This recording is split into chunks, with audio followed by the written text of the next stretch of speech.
Hi everyone, my name is Kristen and I'm the OTA. This is my client Freddie.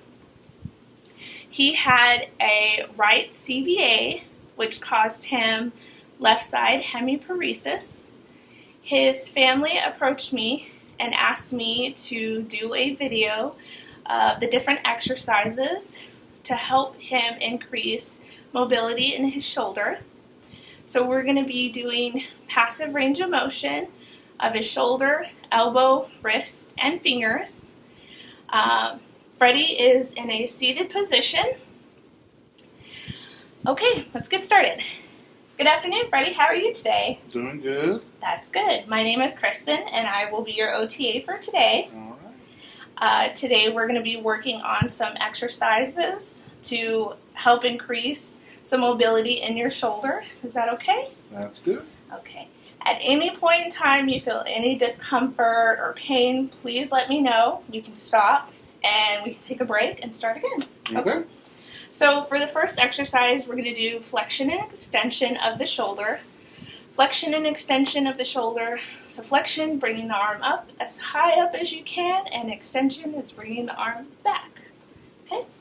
I'm going to stabilize at his shoulder, one hand on his shoulder, the other hand supporting his forearm, and I'm going to bring it all the way up, and if you feel any tension you definitely want to stop. And this is flexion, back down and bring it back up. How does that feel? Feels good. Okay. And then extension is bringing his arm back towards and back to normal neutral position, and then bring it back and neutral. Okay. The next one is, I'm going to just brush your hand right there. The next is abduction and adduction. So abduction is bringing the arm away from the body and up, and then a deduction is bringing it back towards your body. Okay. So still supporting at his shoulder, I'm going to grab his hand and I'm going to bring his hand as far up as I can. That's abduction. And then bringing it back down towards his body is a deduction. So abduction and adduction. And we will do this 5 to 10 times. The next one is horizontal abduction and adduction. So I'm going to just turn you a little, Mr. Bass. Okay, still supporting at his shoulder. I'm going to lift his hand up, and I'm going to bring his shoulder back. This is abduction. Do it again. And you also do this 5 to 10 times. Okay, I'm going to turn you back around. Thank you. And then a deduction, horizontal adduction, is bringing his arm across his body, still supporting at his shoulder and his forearm. Is that feeling okay? Mm-hmm. Okay. Now relax your arm. The next one is internal and external rotation.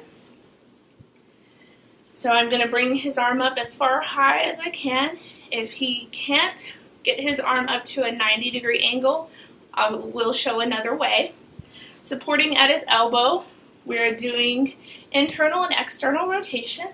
My other hand is supporting his hand, and my hand, holding hands. So internal rotation is bringing the hand downward, and then external rotation is bringing it back, kind of like you're getting ready to throw a baseball. So internal and external. And another way you can do it if the patient can't do it is bringing the arm closer to the body, still supporting elbow. Internal, bringing the hand closer to his body. External, bringing it away from his body. Internal and external. And also you do this 5 to 10 times. The next is supination and pronation of the forearm. I will support at his elbow. Supination is palms up, so bringing his hand to palms up. Pronation, palms down. Palms up, supination, palms down, pronation. Okay, And then the next one is flexion and extension of the elbow, still supporting at his elbow. I'm going to bring his hand towards his shoulder, that's flexion. And then extension is bringing his hand back down, so flexion and extension. Okay?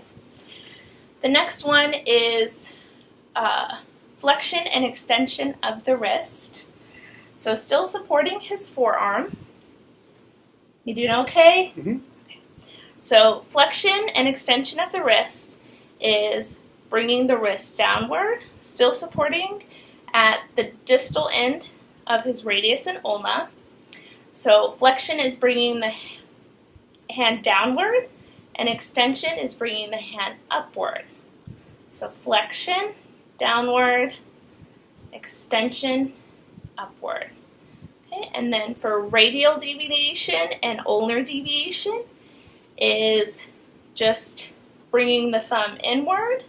So that's radial deviation.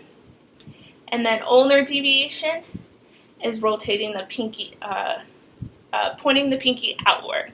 So radial deviation, bringing the thumb inward, pinky outward. The next one is flexion and extension of the MCP, of the metacarpals. So flexion and extension, we're looking at our big knuckles. So flexion is bringing it downward of your MCPs, and extension is bringing them upward. Flexion and extension. Okay? The next one is the proximal IP, flexion and extension. With these, you want to probably do one at a time. It's easier. So flexion is bringing it down as far as you can and bringing it up. So I'm just going to turn you just a smidge, okay? So flexion and then extension. Flexion and extension. And you do that for each finger. Flexion and extension. The DIP, the distal flexion and extension, is the last knuckle of your finger, and you do the same thing. Flexion and extension. Flexion and extension. And then your CMP, abduction and adduction of the thumb. So taking the thumb, still supporting.